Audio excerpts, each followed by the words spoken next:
ఇంత చేసిన మా మీడియా మిత్రులు అంటారు, అన్న మీకు పట్టు వచ్చినట్టు లేదు పరిపాలన మీద అని. పట్టు అంటే ఏందని నేను వాళ్ళు అడుగుతున్నా. ఓ ఇద్దరు మంత్రులను తీసి బయటపడేస్తానో, ఇద్దరు అధికారులను జైలుకు పంపిస్తానో పట్టు వచ్చినట్టు కాదు.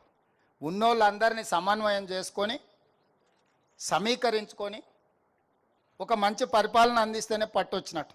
దానికి కొంత సమయం పడుతుంది. ఇరగొట్టడానికి ఎక్కువసేపు సమయం అక్కర్లేదు, కట్టడానికి చాలా సమయం పడుతుంది. అందరినీ కూడగట్టుకొని ఈ పరిపాలన ముందుకు తీసుకెళ్తున్నాము.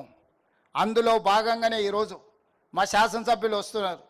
అన్న మేము ఎమ్మెల్యేలు అయినా కానీ మా ఎంబడి ఉన్న వాళ్ళకి ఏం చేయలేకపోతున్నాం, వాళ్ళకు ఉద్యోగం ఇవ్వలేకపోతున్నాం, ఉపాధి కల్పించలేకపోతున్నాం అని అన్ని రాజకీయ పార్టీలకు సంబంధించిన ప్రజాప్రతినిధులు వస్తున్నారు.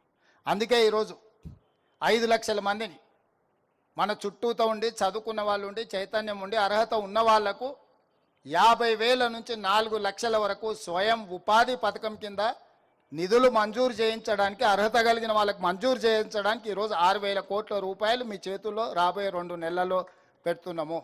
జూన్ 2 నాడు 5 లక్షల మంది లబ్ధిదారులను మనం ప్రకటించబోతున్నాము. ప్రతి నియోజకవర్గానికి 4 నుంచి 5,000 మంది మన ఎంబడి ఉండి అర్హత కలిగిన కార్యకర్తలు కానీ, లేకపోతే గ్రామాలలో ఉండే నిరుద్యోగ యువకులు ఎంతమంది ఉంటారు, 2,000 3,000 ఉండొచ్చు. వాళ్ళందరికీ మీరు పని కల్పించవచ్చు, ఉపాధి కల్పించవచ్చు. శంకర్ కొంచెం ఎక్కువ ఉండొచ్చు, కొంచెం ఎక్కువ అడిగేటట్టున్నాడు.